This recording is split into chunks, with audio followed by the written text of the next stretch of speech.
Good morning दोस्तों, बहुत स्वागत है आपका पीके की जीके यूट्यूब चैनल में। और आज है 7 अगस्त। तो चलिए शुरू करते हैं आज की करंट अफेयर्स। पहला क्वेश्चन देखते हैं इसमें। केंद्र शासित प्रदेश जम्मू कश्मीर के पहले उपराज्यपाल जिन्होंने हाल ही में इस्तीफा दे दिया है, तो उनका नाम बताना आपको क्या है। 4 ऑप्शन है। मनोज सिन्हा, गिरीश चंद्र मुर्मू, पंकज त्रिपाठी और कालराज मिश्र जी। तो इनमें से सही आंसर आपका हो जाएगा गिरीश चंद्र मुर्मू। ठीक है, तो इन्होंने हाल ही में अपने राज्यपाल के पद से उपराज्यपाल के पद से इस्तीफा दे दिया है। ठीक है, तो अब अगले उपराज्यपाल कौन होंगे, तो अगले उपराज्यपाल बनाए जाएंगे मनोज सिन्हा साहब। ठीक है, इन्होंने इस्तीफा दे दिया है, अगले होंगे मनोज सिन्हा जी। तो दोनों ऑप्शन मैंने इसमें दे दिए कि जो अभी हट गए वो और जो होने वाले हैं वो। ठीक है, जम्मू कश्मीर के बारे में देख लेते हैं। जम्मू कश्मीर को 31 अक्टूबर 2019 को केंद्र शासित प्रदेश घोषित किया गया, यानी यूनियन टेरिटरी घोषित किया गया। ठीक है, तो अब इसमें राज्यसभा के लिए जो सीटें दी गई हैं वो 4 सीटें हैं। लोकसभा की यहाँ पे 5 सीटें दी गई हैं, और जो विधानसभा जिसको हम लेजिस्लेटिव असेंबली कहते हैं उसकी 114 सीटें हैं।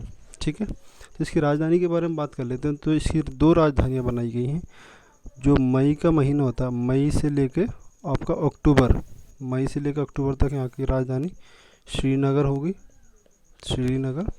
और उसके बाद जो नवंबर से लेके अप्रैल, ये जो टाइम पीरियड होगा इसमें जो राजधानी होगी वो यानी कि वो जम्मू राजधानी होगी। तो हमने देख लिया इस क्वेश्चन के बारे में और थोड़ा सा जम्मू कश्मीर के बारे में, तो ये देख लीजिएगा आप।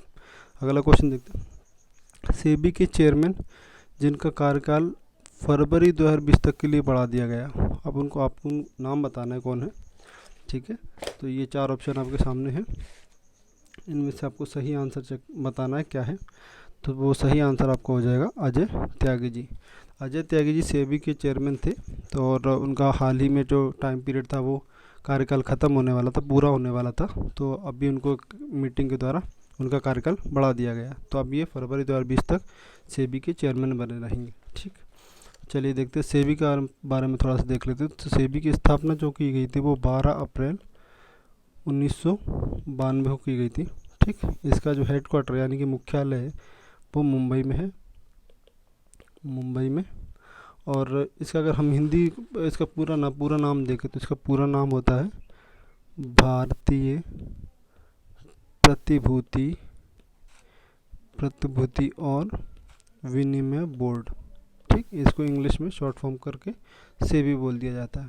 ठीक, तो ये सेबी का पूरा नाम होता है भारतीय प्रतिभूति और विनिमय बोर्ड। ठीक, अब इसका उद्देश्य क्या है। इसका उद्देश्य भारतीय स्टॉक जो निवेशक होते हैं उनके हितों का संरक्षण करने, उनके साथ कोई फ्रॉड ना हो, उनके साथ कोई ऑनलाइन ट्रांजैक्शन के दौरान कोई चोरी ना हो, इस तरह की जो अवैध गतिविधियां होती हैं उनको संभालने के लिए, उन्हें संरक्षण प्रदान करने के लिए निवेशकों को सेबी का गठन किया गया था। चलिए देखते हैं अगला क्वेश्चन क्या है। तो अगला क्वेश्चन है, किस प्रदेश के पूर्व मुख्यमंत्री शिवाजी पाटिल निलोंगेकर का हाल ही में निधन हो गया।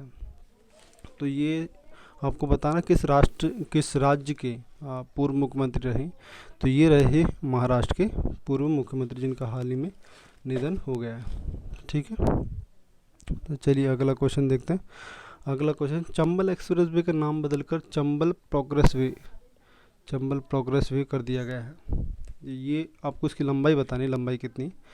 तो ये चंबल एक्सप्रेस वे के बारे में क्वेश्चन है। तो इसकी लंबाई हो जाएगी 309 किलोमीटर। अब ये है मध्य प्रदेश राजस्थान की सीमा से मुरैना होते हुए, जहाँ पे राजस्थान बॉर्डर है वहाँ से मुरैना होते हुए ये भिंड तक जाता है।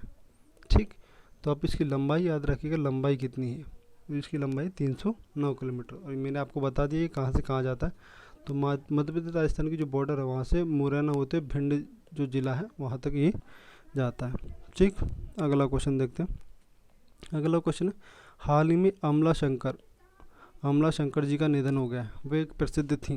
अब आपको बताना है अमला शंकर जी के बारे में कि उनका संबंध किस कला से था।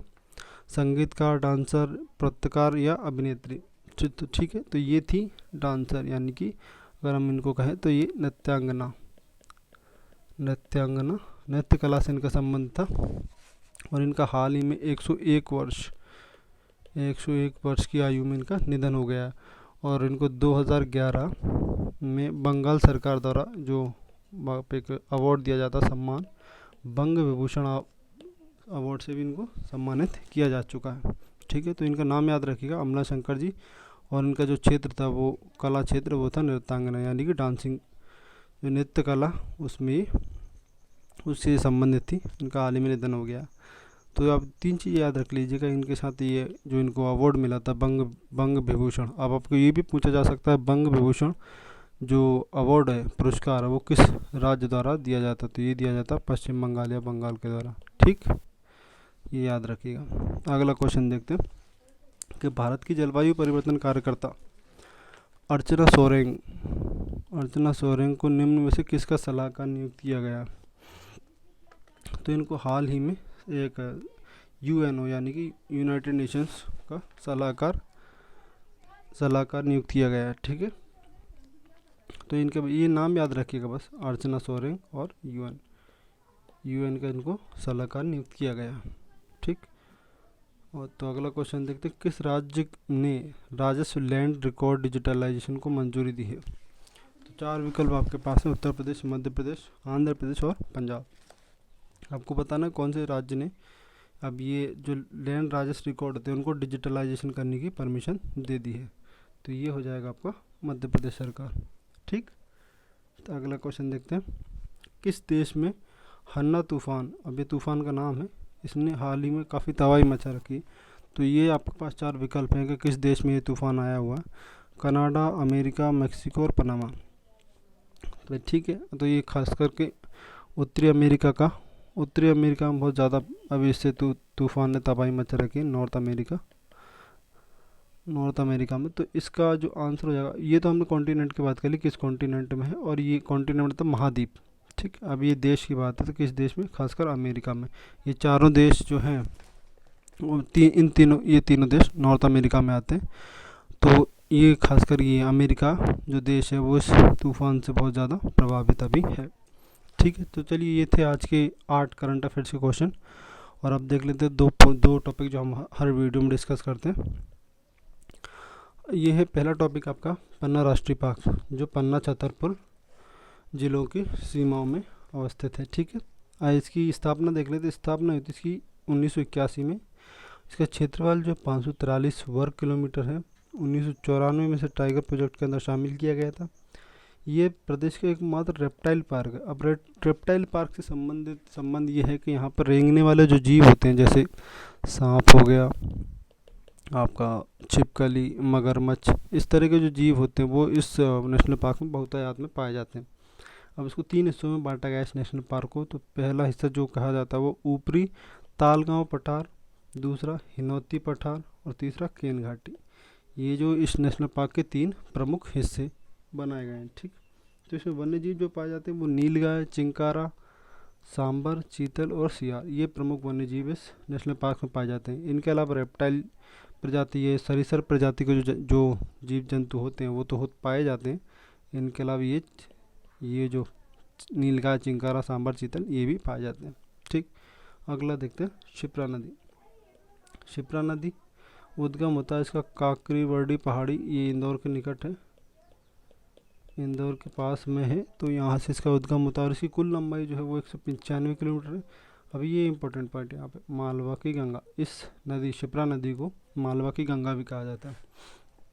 शिप्रा नदी के किनारे बसे उज्जैन में महाकालेश्वर मंदिर भी है। महाकालेश्वर मंदिर पे हर 12 साल में उज्जैन में एक वो कुंभ का मेले का आयोजन होता है, 12 साल में। और यहाँ पे शिप्रा नदी पर उज्जैन में ही एक फेमस बहुत प्रतिष्ठित वो है घाट, जिसको राम घाट कहा जाता है, ये पूछा जा चुका है। राम घाट किस नदी पर अवस्थित है। ठीक, इसकी सहायक नदी है कान नदी, जो इंदौर शहर में बहती है। तो ये थे आज के कुछ करंट अफेयर्स के क्वेश्चन और कुछ एमपी से संबंधित जानकारी। तो आपको वीडियो पसंद आए तो लाइक करें, और वीडियो यहाँ तक देखने के लिए बहुत बहुत धन्यवाद। कल मिलते हैं एक नई वीडियो के साथ, तब तक अपना ध्यान रखिए। धन्यवाद।